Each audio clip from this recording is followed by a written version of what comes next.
Walking meditation benefits and information. You're already familiar with a number of different types of meditations, their effects, and their benefits.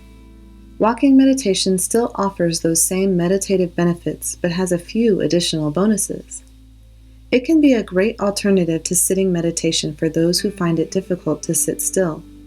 It can also shift your focus to the movement of the body, encouraging mindful living not only in walking, but in other areas of your life. It is known for its stress reduction capabilities. Walking and movement also get your blood flowing. It connects you with the outdoors, even if you're in the city with all its sights and sounds. It helps you to connect to the earth and to your surroundings. It can be a shared experience with others, though if you are with others, if it's a meditation, each person needs to be walking in silence, striving to be completely present. Another remarkable thing about walking meditation is that it encourages a connection with the body. Many of us are only in tune with our bodies when it's signaling that it's in pain. Conversely, walking meditation encourages focus on the moving parts of the body, making you aware of all the parts and inner workings that make that movement possible. It fosters a connection between mind, body, and spirit as a result. A practice of walking meditation also teaches you how to slow down. So often as we go about our day alternating between walking and sitting, we're not in a mindful state. Often we're rushing around or focused on getting things done. Our breathing is fast and shallow, and our minds are running at 100 miles an hour.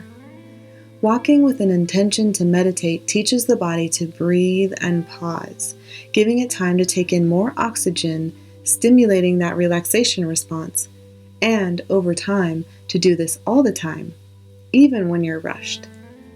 Just recently, I was in the airport with hardly any time between flights, and I found myself running to get to the next gate in time for my next flight. However, as I was jogging through the concourses, two things came to me, and it's all because of my meditation practice. To mindfully breathe, but to be mindful that the next time I book a flight, to make sure that there's a bit more layover time so that I'm not so rushed and running through crowds of people. One other neat thing about walking meditation is that it can be done anytime you actually take a step. If you're unable to walk, such as being in a wheelchair, this would apply anytime you're on the move, anytime you're moving your arms to move your body.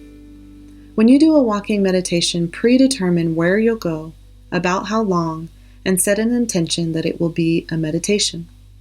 This will help you so that you don't have to interrupt your meditation thinking about where you go or how long you've been walking. You can walk indoors or out, back and forth or in a circle, or even in a labyrinth. You can hike on a trail, walk on the sidewalk. You can do this in the grocery store or walking across that parking lot to get to your car. There are advantages and disadvantages to each. Walking in the city affords you sidewalks, or at least close proximity to walkable places like a greenway. Walking in nature gets you more connected to the earth and to your surroundings, which in itself can be powerful and healing. The outdoors offers a vast expanse of trails from which you can choose, and very often a very good dose of silence.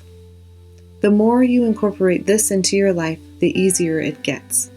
It will lend itself to being more mindful more of the time, which will help keep you calmer and in the present moment. As you begin the practice of walking meditation, be sure that you set the intention to meditate.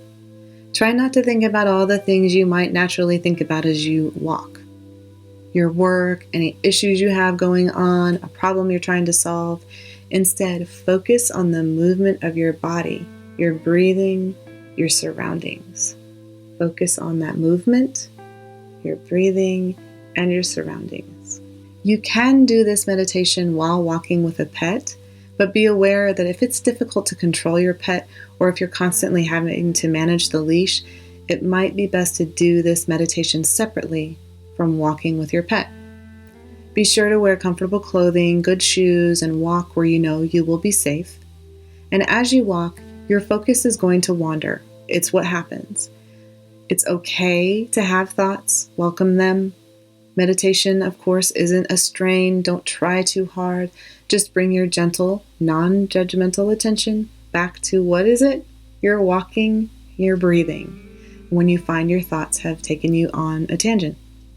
This practice can be a bit challenging when you first try it because, after all, you've spent your time, your life, not walking with the intent to meditate.